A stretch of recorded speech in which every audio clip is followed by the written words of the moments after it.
Welcome to our virtual space, where thought leaders who, in a variety of ways, have committed themselves to improving our lives share their work, perspectives on current affairs, and what brought them to where they are today. My name is Rob Liu, and this is The Exchange.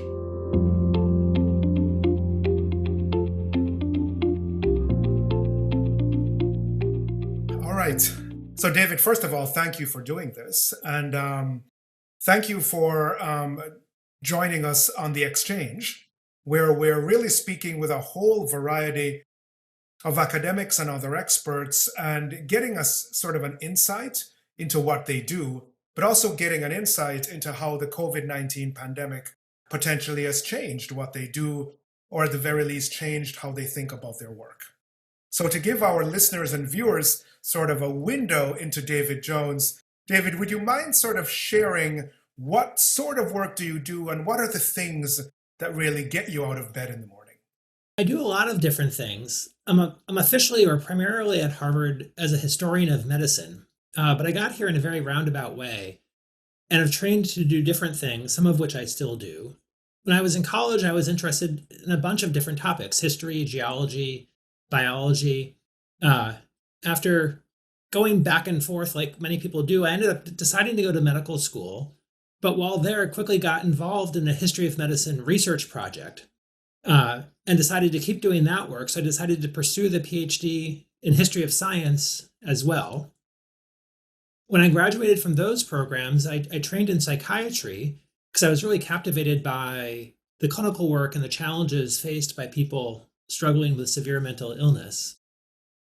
When I finished that training, I joined the faculty at MIT in a program on science, technology, and society, continued to do clinical work for several years, and then also began teaching in the Department of Global Health and Social Medicine at Harvard Medical School. So there were several years early in my career where I was doing 3 different jobs at the same time, trying to juggle all of those and a family, and eventually it became too much. And so I gave up clinical work to focus on the academic work. I've now been at Harvard full-time since 2011, but even here I still continue to teach on a wide range of different topics: history of medicine, medical ethics, social medicine at the Harvard Medical School. And it's been great because I get to interact with a bunch of different faculty in different disciplines, and it continues to keep me interested and engaged in the many different kinds of projects that I've been involved with.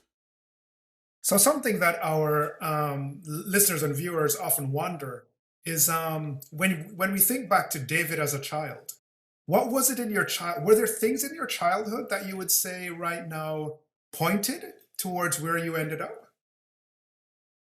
I can't imagine I would have ever have thought as a child that I would end up primarily as a historian. Right. Uh, I found something the other day in the closet of my parents' house of a picture I had drawn in first grade, saying that when I grow up, I either want to be a fighter pilot or a doctor. And I Okay. assumed the fighter pilot was because many young boys want to do that, growing up in the height of the Cold War. But then my father had been a physician, so that had always been, I think, a default career plan for me as well. Um, no one in my family had ever done academics like this, or certainly had not done history. My mom had been a history major, so I thought about it. But it was really in high school and then in college that I got much more interested in history in addition to the sciences. And I have a very distinct memory, and actually I tracked down this article recently from spring of my senior year in high school. The magazine Scientific American ran an article about the Black Death and the impact of this epidemic on European life and society in the 14th century.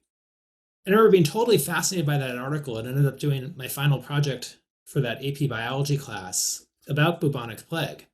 And I think that was my first sustained interest in the field that would end up becoming my life work. I didn't, of course, realize it at all at that time. But I think that's really where my interest in history of medicine and especially in history of epidemics began. Okay. That makes sense. I have to say that I've gotten to know you in terms of your work in the general education and teaching in the general education program at Harvard. And as you know, of course, one of the elements of general education is this notion of how things like science and history, etc., are linked intimately with society and with the lives that our students will lead. And I can't imagine someone that's perhaps more appropriate for that kind of linkage than what you do, right? In terms of your kind of work. Can you comment a little bit about that sort of intersection between history and medicine and society and technology that is so central to how you think about your own work? It comes up in so many different places. And COVID has totally turned everything on its head. I'm sure we'll talk about that in a minute. But even in life before COVID, uh, it's been great to be able to explore these intersections in my teaching and also in my research. I mean, as you know, one of the goals of the Gen Ed program is to ask students to make connections between their lives in the classroom and outside the classroom. And the course I teach is a course on medical ethics and history, which I think must be one of the easiest courses in the program to fulfill that mandate, because the topics we cover are topics of great interest and concern to the students. No one wants to talk about an issue like abortion as if it didn't happen on campus, but given that we have 15,000 students on campus, statistically there must be students this each year who are pursuing pregnancy terminations or know people who are pursuing pregnancy terminations. So it must be part of their lives, even though no one would be forthright in talking about that.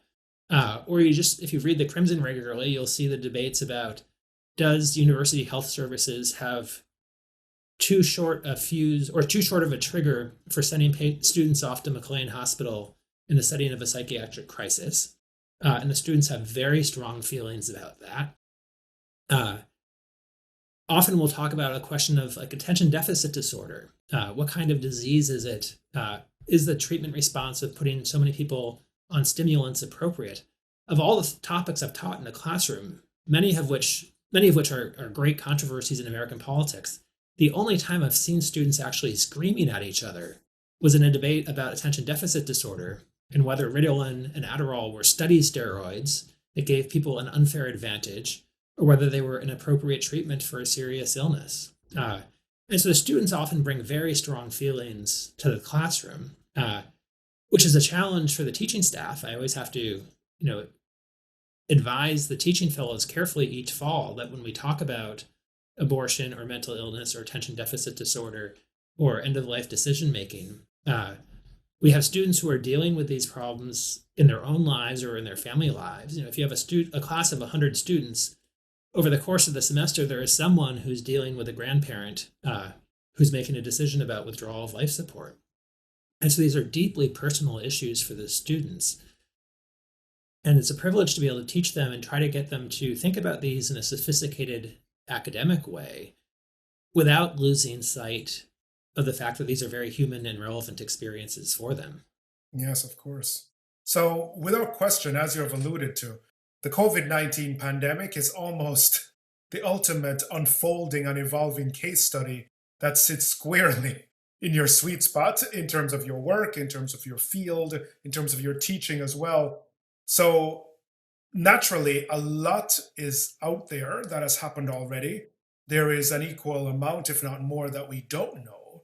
Right now, from where you're sitting, can you say, for example, just some of the critical ways in which what we've seen with COVID-19 resonates strongly with sort of key issues in your work? Yeah, I mean, it's really been uncanny. And historians would say, you can get great insight into the present and future by studying the past. And so I believe that to be true. But it's been uncanny to watch that actually happening in real time. I remember, when reports of the epidemic first started circulating in January and February, initially, whether I was in denial or minimizing, I wasn't that interested because it seemed like the most recent in a series of false alarms. There had been a series of scares about influenza in 2006 and 2009, which really didn't amount to much. And there had been the SARS epidemic in 2002 and 2003, which was very quickly contained. And so when COVID started to become a problem, initially I hadn't thought very much about it, and I'd get calls from reporters wanting to know what would a historian think.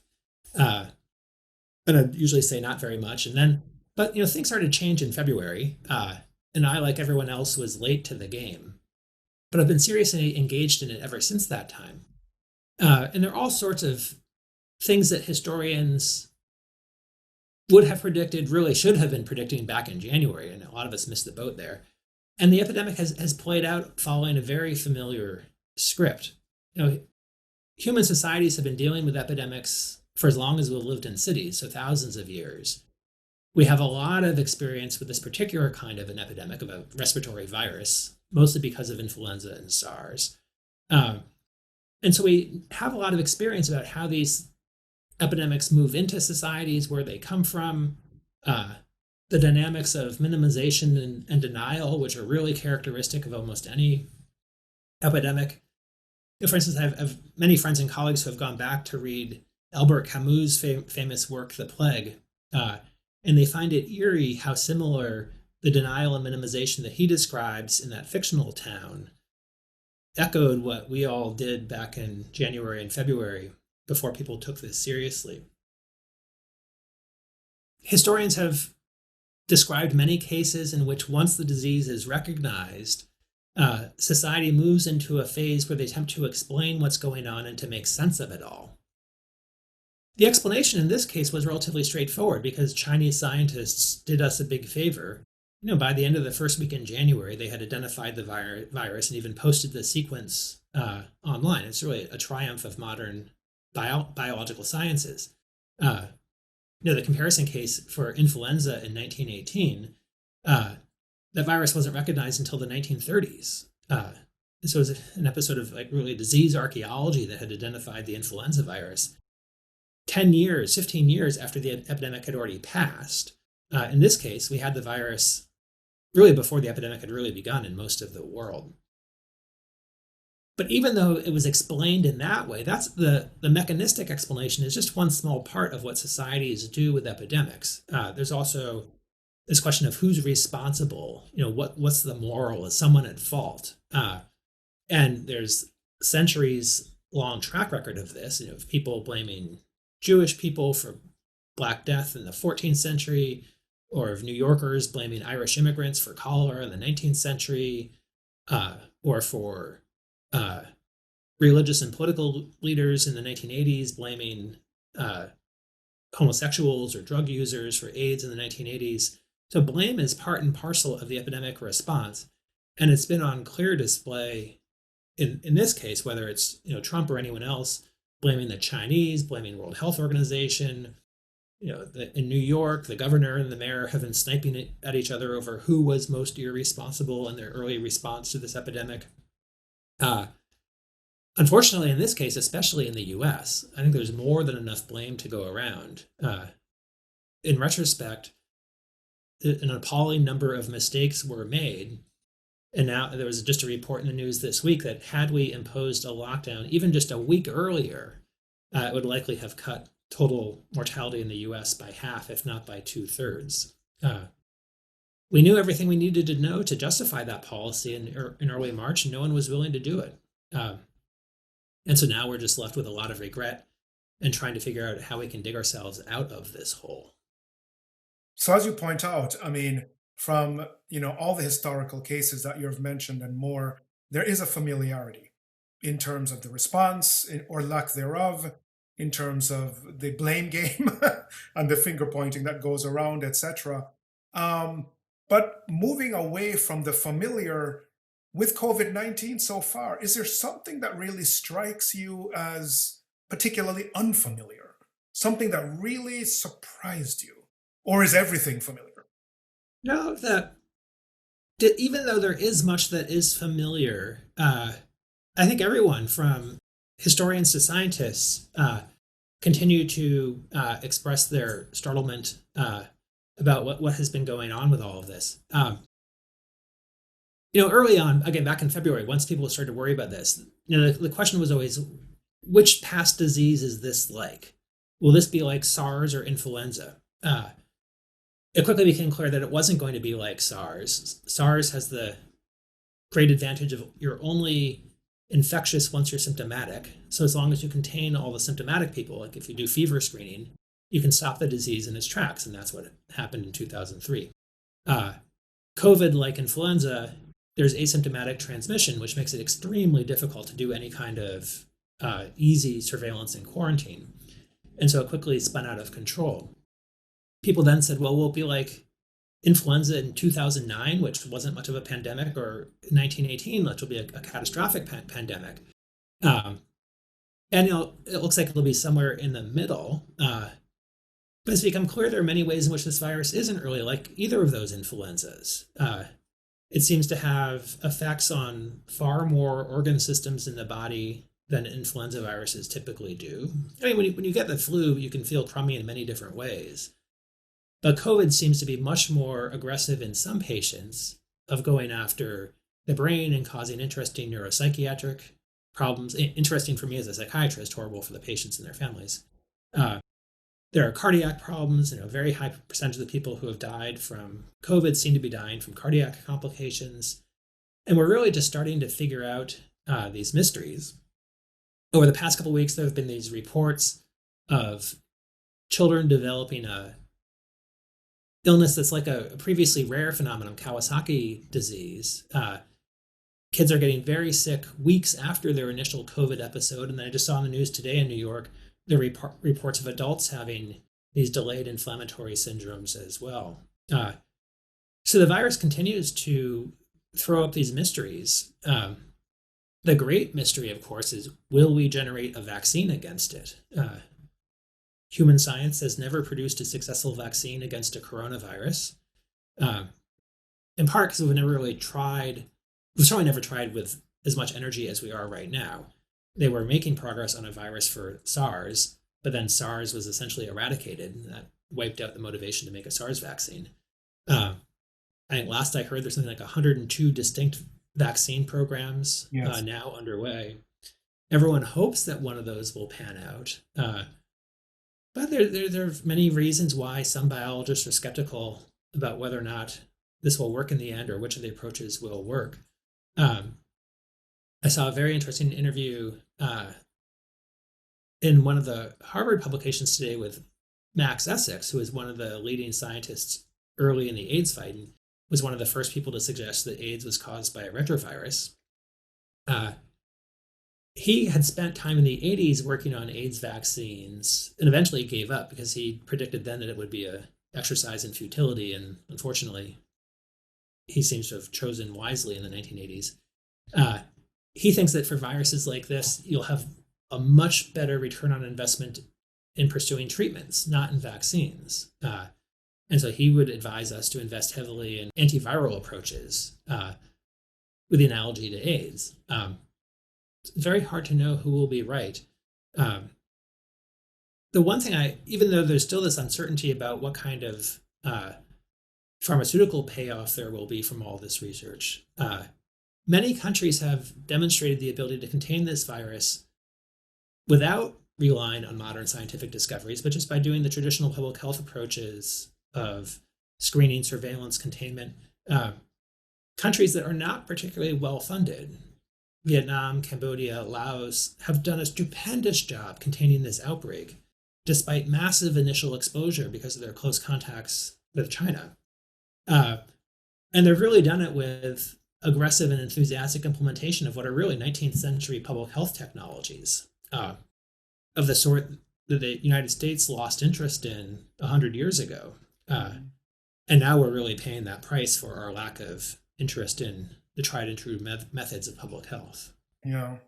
So I mean, it's a fascinating challenge to not only predict where this will go, but also to even fully understand the different dimensions of what's happening with the pandemic. So I mean, I've been struck, for example, by the significant variation in mortality rates based on what ethnic group, what geographic area of the United States you might be a part of. And so, in a way, what something that has been said so often is that the exacerbation of the lack of equality in society is really coming to the surface.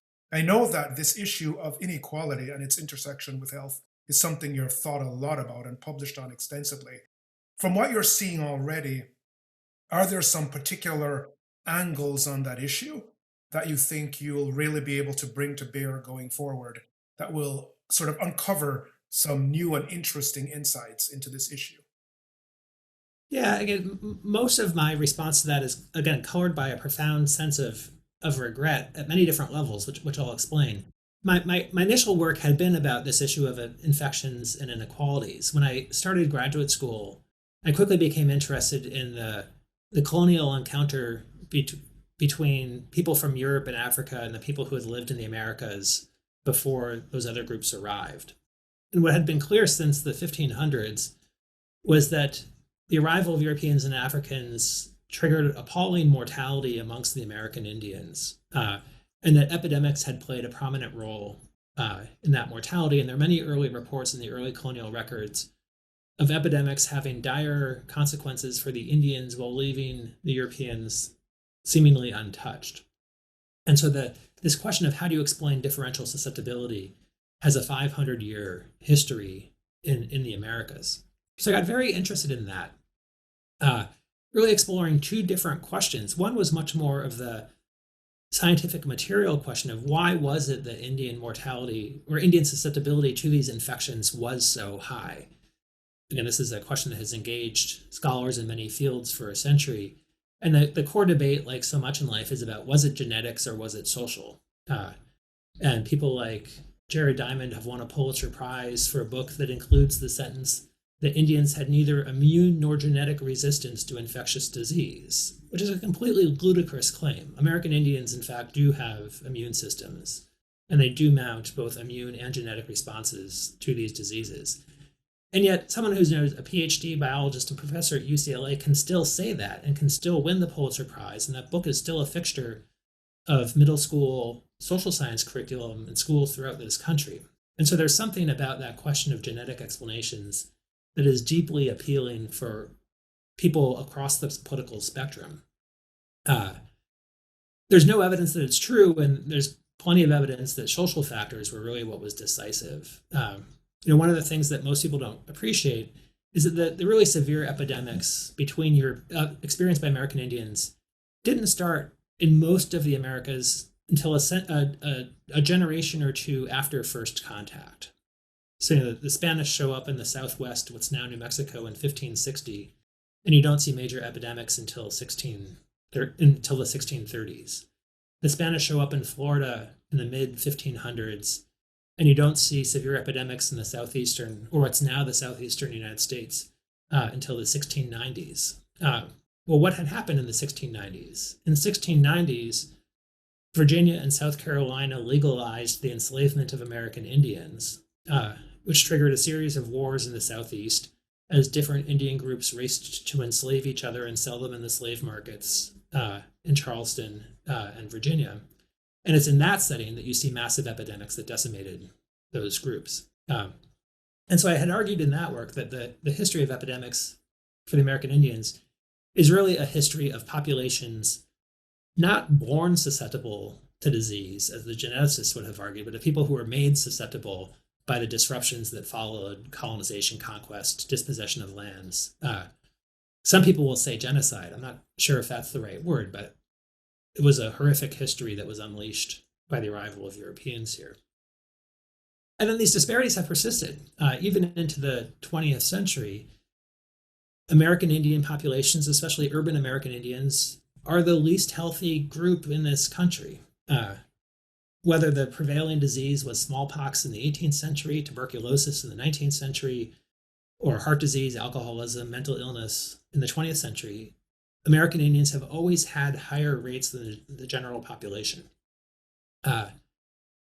And again, one of the things I regret now is when COVID started to become a serious problem back in February and March, anyone who had read my work, let alone myself who had written this work, ought to have said, we need to be really careful because based on past history, this is going to be a problem in Indian country. COVID mostly seems like a disease of cities. And so you might say, well, why would you be worried about people who live on these rural reservations? But they had said the same thing about tuberculosis in the 19th century. And were surprised to find that tuberculosis was a huge problem on the Lakota reservations or on the Navajo reservation. And this was a parallel situation. People, myself included, didn't clue in that this was going to hit the reservations hard. And then when the report started to come out in early April that the Navajo reservation has one of the highest attack rates with this disease anywhere in the country, I just realized that was about the most predictable thing of this epidemic. And very few people actually had predicted it. And no one had started the precautions that might have helped to mitigate that impact until it was too late. And so that's really frustrating. Now that this has happened, I think we need to do what we need to have been doing for centuries, is to figure out ways to target resources to the most vulnerable people in our country, whether it's American Indians or people in various inner city neighborhoods that have had very high risk. It will really require excess resources going to certain populations to try to get on top of this. And we have to figure out how to mobilize the political will to make that happen. Mm-hmm. So I think something that you keep sort of bringing back is the importance of really learning from the past, right? Learning from what has happened historically and having the will and the wherewithal to actually apply it to what's about to happen or could happen, right now in the present. I'm curious. I know that as someone that teaches so successfully in the general education program, I know you spend a lot of time thinking about, from your field, from your sort of perspective, from the combination of things that you worry about, what should an educated individual that isn't necessarily going to become a historian or a scientist, what do you want them to get out of it, out of your course, that you think really sets them up positively for the future? So to broaden that kind of mission or effort, which I know you really believe in, if you could wave a magic wand and choose your place, middle school, high school, college, is there something based on what you're seeing now, and dare I say, maybe the regrets that you have expressed, that you think, if I could wave a magic wand, if I was in charge of it all, I would make sure that this element is available to students at this level to have exposure to? What would that be? I'd probably do it differently at several of those different levels that you have mentioned.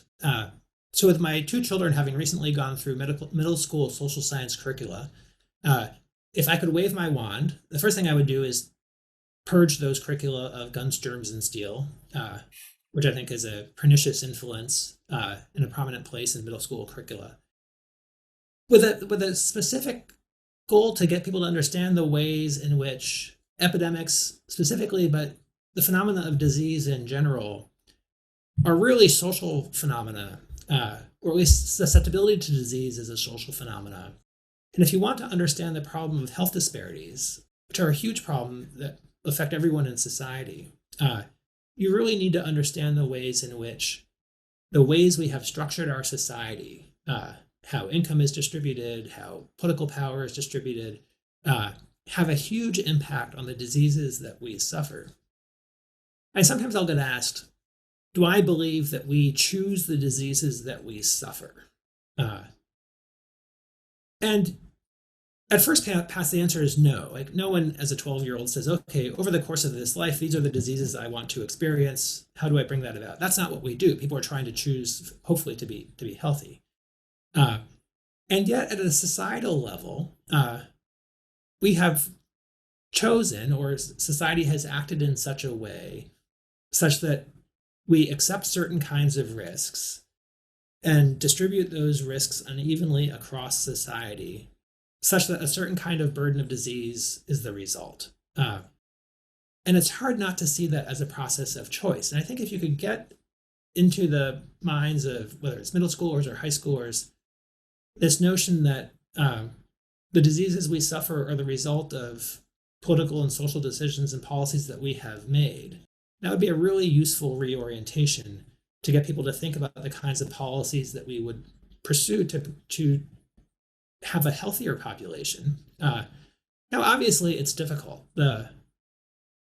The one thing that we do that causes the most deaths each year is cigarette smoking. It's still 500,000 or 600,000 deaths each year. Cigarettes could be banned. There are many reasons why they're not banned. I'm not necessarily. I mean, I would support a ban. I don't think that's realistic. But I think people at least need to have a conversation about like, what is the consequence of doing that. Or we have very permissive policies about alcohol, and then high tolls of drunk driving deaths and domestic violence and suicide related to alcohol. We need to be having conversations about the kinds of choices that we make to allow this. Or we have a food environment that has fostered a massive epidemic of heart disease, both in the US and now worldwide. 10 million deaths a year from heart disease. It's the world's leading cause of death. It's not inevitable. There were not 10 million deaths from heart disease 100 years ago. It's the result of decisions that were made over the course of the 20th century. And to get people to understand the ways in which, whether it's direct or indirect, individuals and societies have a huge impact on the diseases we suffer, and we can do something about them. And there have been very interesting conversations in the aftermath of, well, not in the aftermath, in the midst of COVID about environmental policy. And COVID has demonstrated that societies can, in fact, substantially reduce their carbon emissions.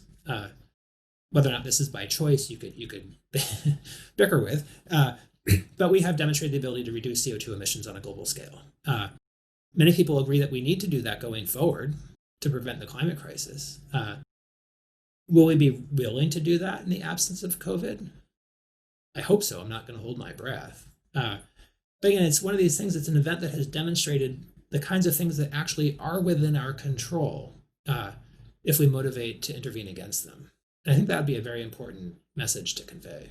So it's the notion of decisions that we make both individually, as a government, as leaders, and as a society. Right? Yeah. And that our decisions have real consequences, things that would seem hopeless. Like I think if you had spoken to someone in the 1950s, when heart disease was at its peak in the United States, and people our age, people in their 40s or 50s, were routinely dropping dead of heart attacks. And if you had said then, 50 years from now, we'll have this epidemic under control, I think a lot of people in the 50s would have said that's just impossible. We don't know enough. There won't be political support for doing these kinds of things. But research was done, decisions were made, cultural practices shifted, and heart disease mortality has fallen 70% since 1960. It's probably the single biggest improvement in human health history ever, except maybe improving the safety of the water supply, which was done in the US in the 19th century. Had tremendous impact. There's still much more that could be done. It's still the leading cause of death in this country. So it's very much a work in progress. But we have done tremendous things. Sometimes when we've set our minds to it, sometimes sort of more inadvertently. Like, there has been a war on cancer. There was never a war on heart disease. There have been various public education campaigns against heart disease that have usually been pursued in a slightly half-hearted way, tobacco control, for instance. But in that case, even these half-hearted, conflicted programs have a huge net effect. And the same thing with the fight against AIDS. In 1984, the federal government promised an AIDS vaccine in 2 years. It didn't happen. But many other things did happen. And the AIDS epidemic is still very much with us. There are about 770,000 deaths a year, I think is the latest number. Should be zero.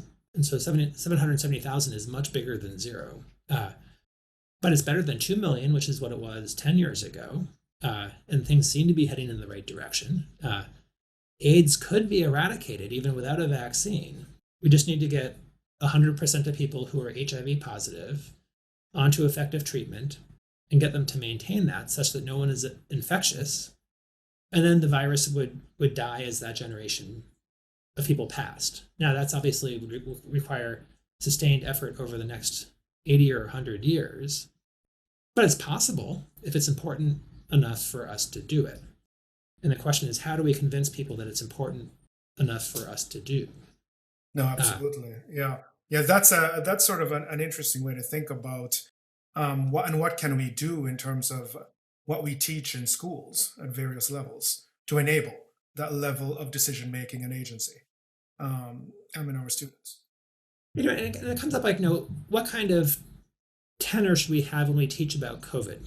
Uh, there have been many people, especially environmental activists of various sorts, who have said this is an epidemic of our own doing, whether it's the nature of climate change and deforestation, changing human contacts with animal reservoirs of these obscure viruses, or whether it's industrial agriculture with influenza viruses coming out of giant pig farms in the United States, or the portrayals of how Chinese people interact with meat markets, or whatever it is. People will say that COVID was just waiting to happen because of environmental degradation, misuse of animals, all these sorts of things, and it was inevitable. Now, I suspect I would agree with most of those claims, that the fact of recurrent introduction of animal viruses into human populations is inevitable and more likely now than it was in the past. But I think the inevitability stops there. We could respond very differently when that happens. And some countries have responded enormously well. Vietnam, which I mentioned earlier, has been on alert mostly against influenza viruses for the past 20 years or so. Many of these viruses each year emerge out of Southeast Asia. Vietnam and other countries have done the good work to set up surveillance systems. And so they have testing capacity. They have community health workers who have been doing contact tracing for years. In many parts of the country, which is, in the rural areas of the country, each village will have a community health worker who already knows all the people and already knows who all their contacts are. So when you hear that, Frank tested positive, you have a pretty good sense of who Frank's contacts were, which makes contact tracing pretty easy.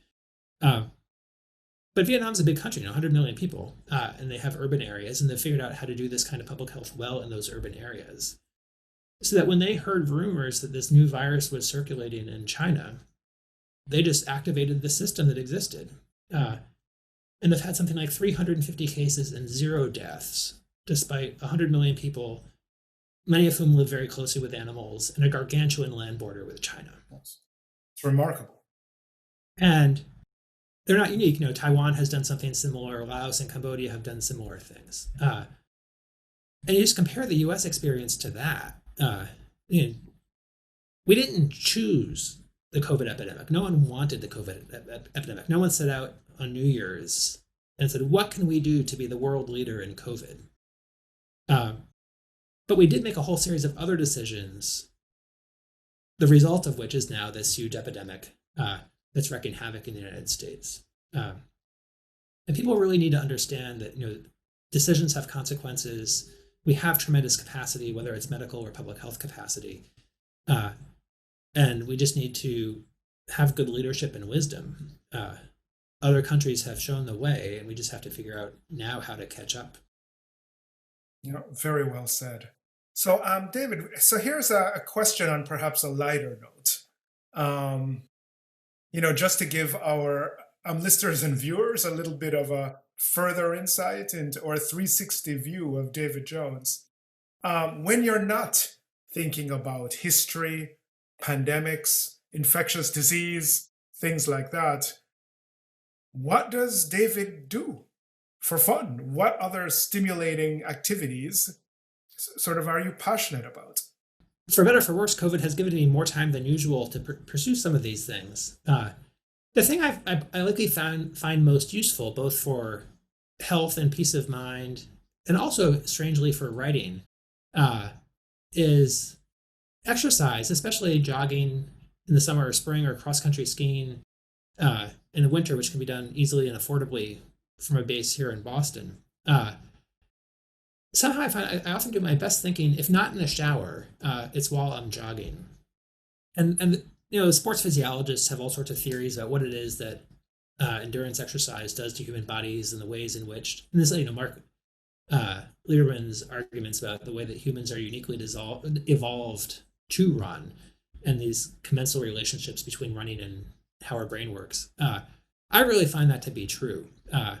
And so I've been enjoying a lot recently the relative absence of traffic from roads and less pollution on the roads. And so I've been getting out a lot. My daughter, who's in high school, is on a cross country ski team.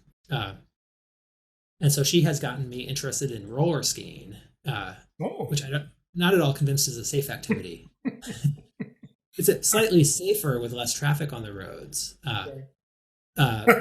We've been doing a lot of that over the past 2 months. I haven't broken anything yet, but I think that's just a matter of time. And then the other thing I've done is gone back to when I was in college, I played a lot of guitar.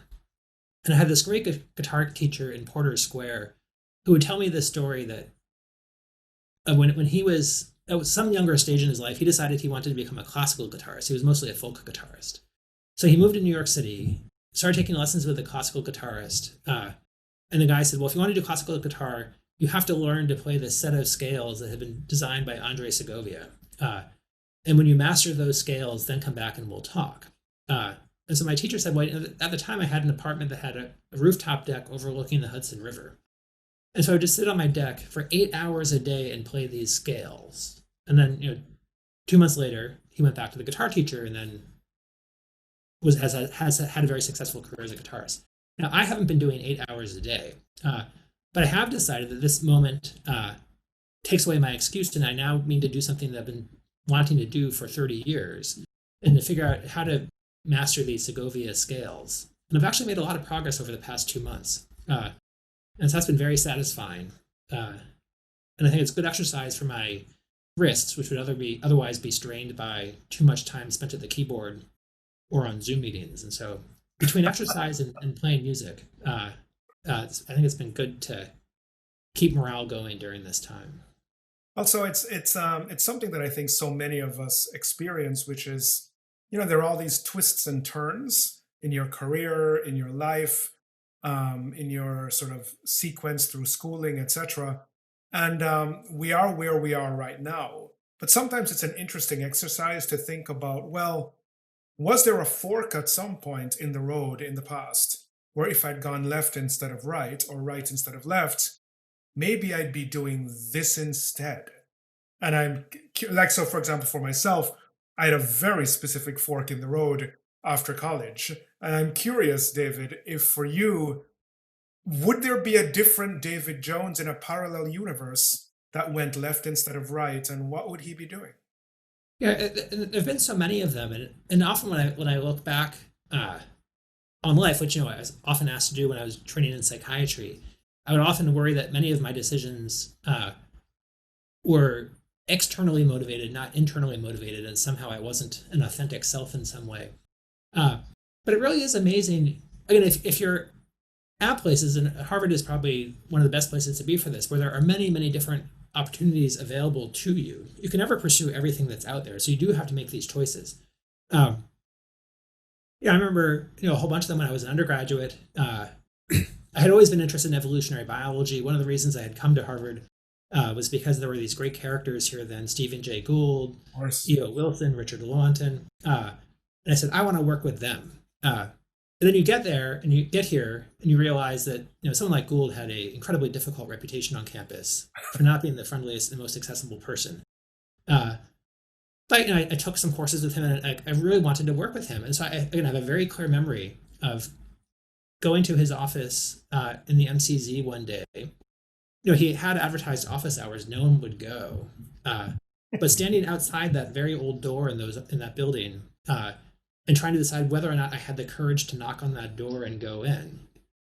And I did, and it was terrific. He was so surprised to see a student actually there because no one would ever come. And he ended up being my senior thesis advisor for a history project, not for a biology project. And he was a busy person who wasn't the most available advisor in the world, but it was such a great opportunity just to get to work with someone like him and hear his stories and hear his view on life. Totally intimidating, but still great fun. And then I remember in medical school, when I was starting to get interested in doing some research along the way, at the time you had the summer off between first year and second year. And so if you wanted to get involved in a research project, that was the time to do it. And there were two projects that I was deciding between. One was this history project on I'd gotten involved with a professor there on doing investigations of the research that had been done during the Cold War to deliberately expose humans to radiation in order to understand the health effects of radiation, which was an interesting scientific project and one that was crucial to the military and the emerging atomic industries. So it was a very exciting research project. But I also, as an undergraduate, had been really interested in earth sciences, and Harvard had just started a center for, I forget what it was called then, the Center for Health and the Environment at the medical school, led by two physician researchers who were doing really interesting work. And this was, right after the Rio Earth Summit in 1992. And so there's a lot of excitement about climate change and environmentalism, and this was going to be the science of the future. And they had started doing early research on the health effects of climate change. And so I was trying to decide between these two summer research projects. And so I emailed one of these guys and said, I'd like to talk about doing this because I was leaning in the direction of the environmental science. Do you have time to meet? And he said, well, unfortunately, I'm about to go out of town to a research site. I'll be gone for the next 6 weeks. We could talk after that. But I had to submit the proposal before then, so I couldn't meet with him. So I was like, oh, okay, I'll just do the history project. And I suspect if he had been able to meet, I might have ended up getting a PhD in earth sciences, not in history of science. Huh. And my career would have gone off in a totally different direction. I'm totally happy with my work as a historian, so I don't regret that decision. But recently, my research work has sort of moved back in that direction. And I've started doing work on the history of the health effects of air pollution, which I stumbled into because of previous work I've been doing on heart disease. As I said, heart disease is the leading cause of death worldwide now, even in places like India. And work done by researchers at the School of Public Health, going back to the 1980s, had actually shown that most people who die of air pollution aren't dying from the respiratory effects. Everyone thinks that air pollution is bad for your lungs. It is, but what it's really bad for is your heart. So most air pollution deaths are actually cardiac deaths. And that got me interested in this question, well, what's the relationship between air pollution and the world's epidemic of heart disease? When were these connections made? How come it hasn't gotten as much attention as it probably deserves?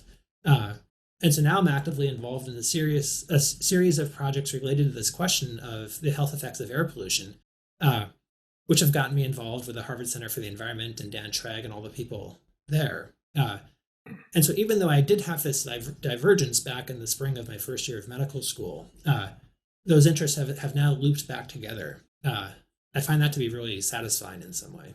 Yes, that's a fantastic note, actually, to end on, is that no decision is final, right? And that, in fact, things do come back.